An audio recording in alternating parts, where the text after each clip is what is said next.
The next thing, I just sent you something too, Lucas, so take a look. Because you might have to, look through this thing because, whoo, okay. Uh-oh. The next thing on the beef. Lay it on me. Lay it on me. Is Robert Downey Jr. versus the movement. The movement? The Joe Rogan. Versus, I can't even know how to say it, versus the narrative, versus the culture. Oh, the culture? Like our culture? Like the melanin culture. Oh, no. So. Oh, no. Oh, it's really bad. And let me explain it really quick. Let me explain. So Joe Rogan has a podcast. It's called The Joe Rogan Experience. Uh-huh. He was sitting down with Robert Downey Jr. and they were talking about everything from Iron Man to all the movies that he's ever done, the whole nine. Okay. Now I know you might need to find some clips out of there because there are some things that he says in here.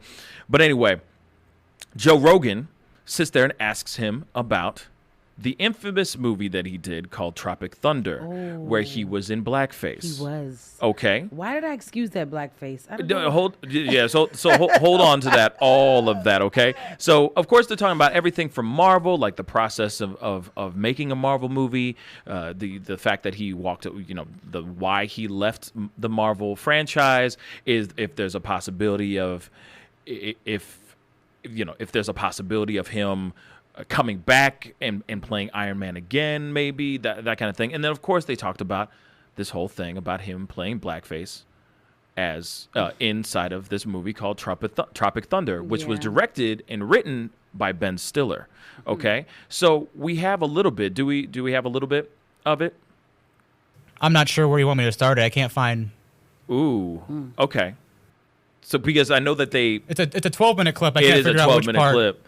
It is a very big clip. We might have to try to find something in here. Okay. But I'll say this. In regards to doing it, he was just like, hey, I approached it in a particular angle. I knew that I was going to be, I knew I was going to be doing blackface, but I went through it. I approached it with a certain type of love and understanding that it wasn't going to be what it is. Like what you see at face value.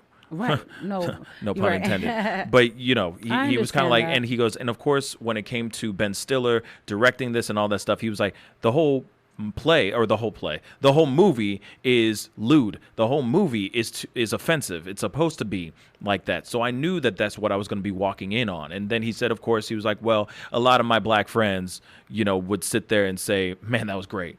That it was hilarious, man. But then, it's like, well, then Joe Rogan said something along the lines of, so what do you say to your other black friends that thought different? And he's like, well, I just tell them that I can understand. I can understand their opinion. I can understand their angle. Now, what's funny is that Megyn Kelly went to Twitter and basically said, interesting that everybody is okay with him being in blackface, but I can't sit there and talk about blackface on my talk show. I get fired from NBC for talking about blackface. Oh, because so Megyn Kelly, Fox News, she used to be on Fox News. She was part of the whole Me Too movement and everything. She got fired. Okay, once she left and got her settlement from Fox News, she moved on and did a Megyn Kelly show over on NBC in the morning. I remember that. Okay? Yes. Now, there was one thing that she did there was a segment that she did on her show where she was talking about Halloween and if kids can wear blackface during the show, during Halloween. Okay. So she said, I don't see the problem with kids wearing blackface or black kids wearing whiteface. They're just playing the role. They're wearing the outfit, they're wearing the costume and all that stuff. Twitter and the black Twitter and everything, the black community crucified her. Yikes. So much that she had to come back on her show. Like they had to put the show on like reruns for a couple days. She came back, did a public apology, and then 2 weeks later, her show was axed. So that's why she went to Twitter and said, "This is really funny. Robert Downey Jr. can wear blackface all day long." and in a whole movie, and be the guy disguised as a dude, dressed as a dude, talking like another dude. He did a good and job. then she says one thing about blackface and gets it's over. canceled. See what I'm saying? So Man, this is do we wrong. have This a is- little bit of his interview? A little bit. He's being asked, unless things change, you can't be in blackface anymore, yada, yada, Yeah, yada. and I would just watch the words because I think he throws an F-bomb somewhere in there, I think. Okay. You're Unless like, things okay, great. change. It seems like no one can really. I don't think you could do blackface anymore. I mean, we almost lost the Prime Minister of Canada because he did brownface. He Yes. pretended to be And Saudi blackface he Arabian, did. right? Yeah. He did Arabian Nights in high school or something like that. It's an interesting and necessary meditation on where is the pendulum, why is the pendulum right, Yeah. where is the pendulum maybe cutting a little into what could be perceived as heart in the right place, openness of its time. But again, I mean, there's a morality clause here on this planet, and it's a big price to pay. And I think having a moral psychology is job one. So sometimes you just got to go, I effed up. Again, not in my defense, but Tropic Thunder was about how wrong that is. Yes. Okay, so you can stop right there. So, of course, that's what he was saying. Like, Okay. I approached it in a way because I Yes. knew what the movie was supposed to be about. Yeah, The yeah. movie's supposed to be offensive. Yes. It was supposed to be every jerk you could think of together trying to shoot a Vietnam War movie. Right, and And all the trash that right, happens. right, and about how, like you said, and about how foul that concept is. Right.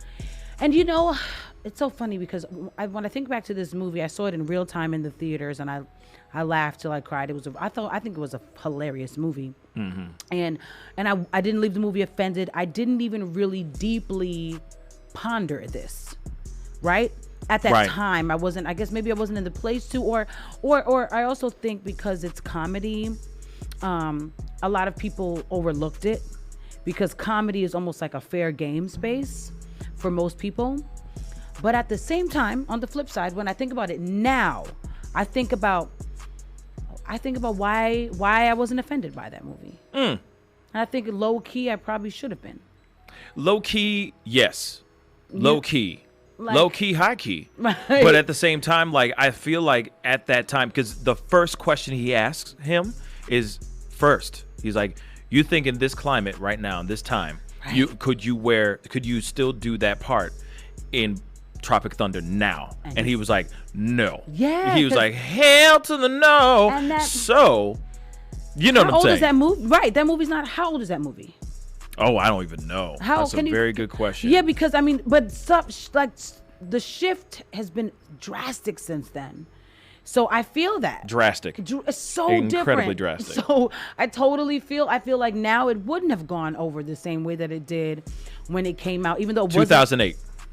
Okay, 2008. 2008. Wow, it was old. It's Yeah. 12 years old. Yes, 12 years old. That's a long time ago. And also, he was nominated for an Oscar, For that movie? an Emmy. Ah. Yeah, he got nominated for a whole mess of things. That's messed for up. this part because he was playing a dude dressed as another Yeah. I forgot what I just said, but it was really, really funny. What did he say? He was a dude playing a dude disguised as As a another dude. dude. So Yeah. he was playing several different layers, like this Australian jerk of a human Right. being that was just so far up his own butt that he was like, I must surgically enhance my body to be African American. Yeah. You know what I mean? Just so because he's such a character actor that he had to do that extreme. had to get- But yeah. the thing is this. I think the movie's okay. I thought the movie was pretty funny to a certain extent. Right. I think that given the fact that it was meant to be offensive, it was meant to be offensive. Right. Like it was meant to be a bunch of a-holes all together in one spot being just stupid idiots. Yeah. So there's a part of me that's like, yeah, maybe I shouldn't have really embraced that movie so much. But then at the same time, like, he's saying he doesn't regret doing the role, and a part of me is kind of like, well, you kind of should, but at the same time, I can see his point. I can see his point. I do too. There's such a I'm struggling within. I have such an internal struggle going on personally because I'm like, because one, black me wants to be like, nah, that's not cool. Right. But then another part of me is like, but it was really funny. It was well done. I don't know. I think it's the art appreciating side of us sees it for what it was. It's a play within a play type deal. It's art. And it wasn't like sorry to interrupt you, but it wasn't like he was like sitting there drinking Kool-Aid, eating watermelon and fried chicken. So, and then they also made jokes about it the entire time because he's like, you people. What do you mean, you people? You know what I'm saying? Because you also still had you also still had Al Pacino in there also selling his booty juice and all that stuff. You know what I'm saying? So like. But like I said, he was still commentating, making his comments about this guy in blackface the entire time. You know what I'm saying? So like there was still an acknowledgement of something. It's not like they just sat there and said, bonk, here's Robert Downey Jr. in blackface. As a black man. Ha ha ha ha ha. Right. You know what I'm saying? It did have some redeeming value to it. There was some redeeming value. Yeah, it was. Pascal. You are now rocking with that dude Pascal. We be going wild.